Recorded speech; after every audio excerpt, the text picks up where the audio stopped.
അള്ളാഹുവിൻ്റെ പ്രവാചകന്മാരിൽ ഉലുൽ അസ്മ എന്ന ഉയർന്ന പദവിയിൽ എത്തപ്പെട്ട 5 പ്രവാചകന്മാർ ആരൊക്കെയാണെന്നറിയാമോ? ജനങ്ങളിൽ നിന്ന് കഠിനമായ പീഡനങ്ങളും പരിഹാസങ്ങളും നേരിടേണ്ടി വന്നിട്ടും തങ്ങളുടെ പ്രബോധന കാലയളവിൽ അള്ളാഹുവിൻ്റെ കൽപ്പനകൾ ജനങ്ങളിൽ എത്തിക്കാൻ അസാമാന്യമായ ക്ഷമയും സഹിഷ്ണുതയും കാണിച്ചവരാണ് ഉലുൽ അസ്മുകൾ. ഉലുൽ അസ്മുകളിൽപ്പെട്ട നബിമാരിൽ ഒന്നാമത്തെ നബി നൂഹ് നബി അലൈഹിസ്സലാമാണ്. മനുഷ്യർ വിഗ്രഹാരാധനയിലേക്ക് വഴിമാറിയപ്പോൾ അവരെ നേർവഴിക്ക് നയിക്കാൻ നിയോഗിക്കപ്പെട്ട ആദ്യത്തെ പ്രവാചകനാണ് നൂഹ് നബി അലൈഹിസ്സലാം. നൂഹ് നബി അലൈഹിസ്സലാം ഏകദേശം 950 വർഷത്തോളം ജനങ്ങളെ അള്ളാഹുവിൻ്റെ വഴിയിലേക്ക് ക്ഷണിച്ചു. എന്നാൽ അവിടുത്തെ ജനങ്ങൾ നൂഹ് നബി അലൈഹിസ്സലാമിനെ ക്രൂരമായി പരിഹസിക്കുകയും കല്ലെറിയുകയും ചെയ്തു. അള്ളാഹുവിൻ്റെ കൽപ്പന പ്രകാരം നൂഹ് നബി അലൈഹിസ്സലാം നിർമ്മിച്ച പെട്ടകവും അതിനുശേഷമുണ്ടായ മഹാപ്രളയവുമാണ് നൂഹ് നബി അലൈഹിസ്സലാമിന്റെ ചരിത്രത്തിലെ പ്രധാന സംഭവം. നൂഹ് നബി അലൈഹിസ്സലാമിനെ നബിയുടെ ഭാര്യയും മകനും വിശ്വസിച്ചിരുന്നില്ല. നൂഹ് നബി അലൈഹിസ്സലാമിന്റെ കാലത്തുണ്ടായ പ്രളയത്തിൽ പ്രവാചകന്റെ ഭാര്യയും മകനും മരണപ്പെട്ടപ്പോഴും നൂഹ് നബി അലൈഹിസ്സലാം അള്ളാഹുവിൽ അടിയുറച്ചു വിശ്വസിച്ചിരുന്നു. ഉലുൽ അസ്മുകൾ എന്ന് അറിയപ്പെടുന്ന നബിമാരിൽ രണ്ടാമത്തെ നബിയാണ് ഇബ്രാഹിം നബി അലൈഹിസ്സലാം. ഇബ്രാഹിം നബി അലൈഹിസ്സലാം അബുൽ അംബിയ അഥവാ പ്രവാചകന്മാരുടെ പിതാവ് എന്നും ഖലീലുള്ള അഥവാ അള്ളാഹുവിൻ്റെ ഉറ്റ സുഹൃത്ത് എന്നും അറിയപ്പെടുന്നു. ഇബ്രാഹിം നബി അലൈഹിസ്സലാം വിഗ്രഹാരാധകനായ നമ്രൂദ് രാജാവിനോടും സ്വന്തം സമുദായത്തോടും ഒറ്റയ്ക്ക് പോരാടി. സത്യം വിളിച്ചു പറഞ്ഞതിന്റെ പേരിൽ ഇബ്രാഹിം നബി അലൈഹിസ്സലാമിനെ ജീവനോടെ വലിയൊരു തീക്കുണ്ടാരത്തിലേക്ക് വലിച്ചെറിഞ്ഞുവെങ്കിലും അള്ളാഹുവിൻ്റെ അത്ഭുതത്താൽ തീക്കുണ്ടം ഇബ്രാഹിം നബി അലൈഹിസ്സലാമിന് തണുപ്പായി മാറി. പ്രായമായ കാലത്ത് ഇബ്രാഹിം നബി അലൈഹിസ്സലാം തനിക്ക് ജനിച്ച ഏക മകനായ ഇസ്മായിൽ നബി അലൈഹിസ്സലാമിനെ അള്ളാഹുവിൻ്റെ കൽപ്പന പ്രകാരം ബലി നൽകാൻ തുനിഞ്ഞത് ഇബ്രാഹിം നബി അലൈഹിസ്സലാമിൻ്റെ ദൃഢനിശ്ചയത്തിൻ്റെ ഏറ്റവും വലിയ തെളിവാണ്. കഅബാലയം പുനർനിർമ്മിച്ചതും ഇബ്രാഹിം നബി അലൈഹിസ്സലാമും പ്രവാചകന്റെ പുത്രനായ ഇസ്മായിൽ നബി അലൈഹിസ്സലാമും കൂടിയാണ്. ഉലുൽ അസ്മുകളിൽപ്പെട്ട മൂന്നാമത്തെ നബിയാണ് മൂസാ നബി അലൈഹിസ്സലാം. അള്ളാഹുവിനോട് നേരിട്ട് സംസാരിച്ച പ്രവാചകൻ എന്ന അർത്ഥത്തിൽ കലീമുള്ള എന്ന് മൂസാ നബി അലൈഹിസ്സലാം അറിയപ്പെടുന്നു.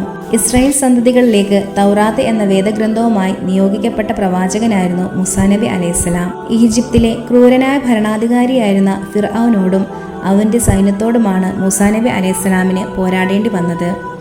ഫിർഔന്റെ പീഡനങ്ങളിൽ നിന്ന് തന്റെ ജനതയും കൊണ്ട് രക്ഷപ്പെടുമ്പോൾ അള്ളാഹുവിന്റെ അത്ഭുതത്താൽ ചെങ്കടൽ പിളരുകയും മൂസാ നബി അലൈഹിസ്സലാമും കൂട്ടരും രക്ഷപ്പെടുകയും ഫിർഔൻ മുങ്ങിമരിക്കുകയും ചെയ്തു.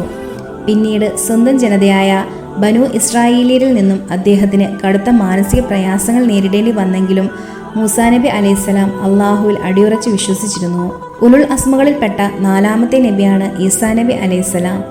അള്ളാഹുവിൻ്റെ കൽപ്പനയാൽ പിതാവില്ലാതെ കന്യകയായ മർയമിൽ അത്ഭുതകരമായി ജനിച്ച പ്രവാചകനാണ് ഈസാ നബി അലൈഹിസ്സലാം.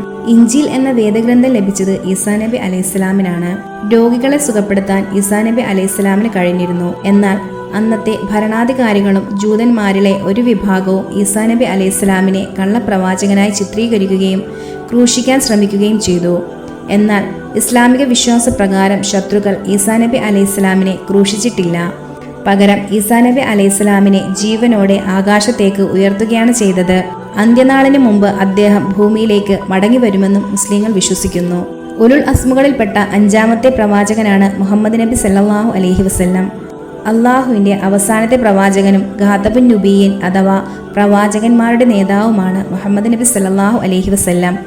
പ്രപഞ്ചത്തിന് മുഴുവൻ കാരുണ്യമായിട്ടാണ് മുഹമ്മദ് നബി സല്ലല്ലാഹു അലൈഹി വസല്ലം നിയോഗിക്കപ്പെട്ടത്. വിശുദ്ധ ഖുർആൻ മുഹമ്മദ് നബി സല്ലല്ലാഹു അലൈഹി വസല്ലമയ്ക്കാണ് അവതരിക്കപ്പെട്ടത്. മക്കയിലെ പ്രബോധന കാലയളവിൽ സ്വന്തം നാട്ടുകാരിൽ നിന്നും ബന്ധുക്കളിൽ നിന്നും കടുത്ത ശാരീരിക മാനസിക പീഡനങ്ങൾ നേരിടേണ്ടി വന്നു. ത്വായിഫിൽ വെച്ച് ചോരയൊഴുകുന്ന രീതിയിൽ കല്ലേറുകൾ വാങ്ങേണ്ടി വന്നു മുഹമ്മദ് നബി സല്ലല്ലാഹു അലൈഹി വസല്ലമയ്ക്ക്. എല്ലാ പ്രതിസന്ധികളെയും അതിജീവിച്ച് മക്കയിൽ നിന്ന് മദീനയിലേക്ക് ഹിജ്റ പോവുകയും പിന്നീട് മക്ക പൂർണ്ണമായും കീഴടക്കി ഇസ്ലാമിക സന്ദേശം ലോകം മുഴുവൻ വ്യാപിപ്പിക്കുകയും ചെയ്ത പ്രവാചകനായിരുന്നു മുഹമ്മദ് നബി സല്ലല്ലാഹു അലൈഹി വസല്ലം.